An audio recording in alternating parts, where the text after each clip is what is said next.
Hey everybody, and welcome back to our discussion on empathic leadership and what it means to actually use empathy to inform EQ, to be a better leader, to be one that's going to pull the workforce into the future. So I'm going to do something a little bit different today, because one question I get asked a lot is, why empathy? Why do I want to do this? Why have I made this my goal? And the answer is actually a pretty personal one, but I do think it's worth telling so that people understand who I am and why this is my cause. It's less of a mission and more of a quest as far as I'm concerned. And I'm driving to make a change by creating a case as to why empathy isn't just the right thing to do, but there's also a very sound business case for it. It actually helps profit. It actually helps innovation. So let's take a step back and talk for just a second about an Ernst & Young study done in 2021, specifically on empathy in the workplace, and what some of those results were, because this is a Big Four consulting firm that's looking specifically at empathy at that time, during the Great Resignation. Although, how many other things have come and gone since then that have also caused turbulence within the workforce? So they did this study, and they asked specifically about empathy. And it became so important that Steve Payne, the Ernst & Young Vice President of the Americas, kind of a big chunk of territory, said, and I quote, "Empathy is not only a nice to have, but the glue and accelerant for business transformation in the next era of business." He's a pretty smart guy. I would think he would be one worth listening to. Glue and accelerant. It holds us together and it ignites us. Part of this study did show that a staggering 89% of employees agree that empathy leads to better leadership. It's out there. The employees are saying it. 89%. 89%.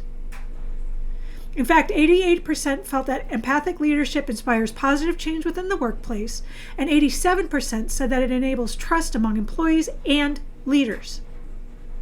The trust factor. Know, like, and trust. People will give you loyalty. People will give you the benefit of the doubt. People will do for someone that they are loyal to more than they will do for someone who just hands them a paycheck. We are people dealing with people. Additionally, 85% report that empathetic leadership in the workplace increases productivity among employees. So, in a nutshell, the benefits that were shown in this study were that efficiency can be increased by 87%, creativity by 87%, innovation by 86%, and company revenue by 81%. Look, I understand that these are businesses. I understand that there's profit to be made, but by putting people first, that's how you increase your profit by 81%. There's a business case for this, a strong one. So you don't have to believe me. You can believe Ernst & Young, Big Four consulting group, one of the big ones. I really appreciate you coming back for this discussion on leveraging leadership skills with empathy and EQ, and I'm Dr. R. And I know I kind of started today with a bang, but I just think it's that important. And I would actually ask that you put in comments anything that you would like to ask or any topics you'd like me to touch on. This is huge. So if there's something someone's dying to hear, tell me. I'll be happy to put it out there. And remember that this isn't just for people who are in leadership positions. This is for training the up-and-coming leaders. This is for getting it out there for the people who deal with leaders every day, which is most of us. Or maybe it's just for the people who want to learn how to lead themselves better. We're all people, and empathy is a huge part of who we are and what we do.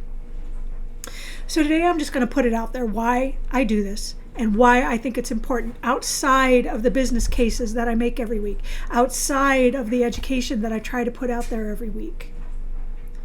And this isn't just for me, it's for everyone.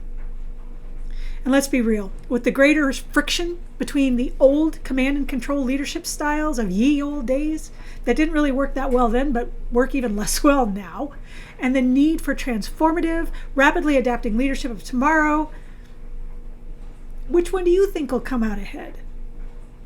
I can tell you for sure what I read every single day in Forbes, in the Wall Street Journal, in the Harvard Business Review, in Inc. magazine, in Fortune. They're seeing the writing on the wall. This is important stuff. So what got me into this? Well, let's back it up. I started out as a musician in the arts, loved it, loved everything about it, loved the music, passionate about the music, passionate about my instrument. So I started taking the hard path. I went and did my undergrad.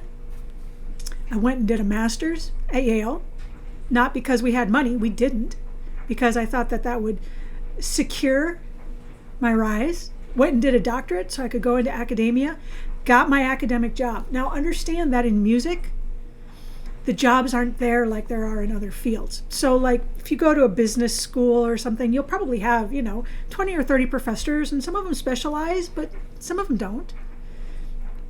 And there will be openings in a lot of institutions throughout the year. For music, I played French horn. So that means I would be lucky if there were 5 whole jobs open in the United States in a year. Basically, you spend time watching the obituaries. And that's assuming that a school had a French horn teacher to begin with. The arts are not doing well in academia. So there weren't a lot of jobs for me to begin with. So I was so excited when I finally got it. Picked up everything I had and moved from the Midwest to the West Coast. I didn't know anybody. I didn't have any family. I didn't care because I was chasing a dream. Got my professorship, was so excited to be teaching students and so excited to be playing in the local symphony and so excited to be part of what I was doing. And then within my first 3 months there, I was assaulted by one of my colleagues, shoved in my office up against the wall, treated violently. When I went to our boss about it, I was told that as a junior female faculty member, if I was stirring up trouble that early, that I might as well kiss tenure goodbye. And in academia, tenure is like promotion.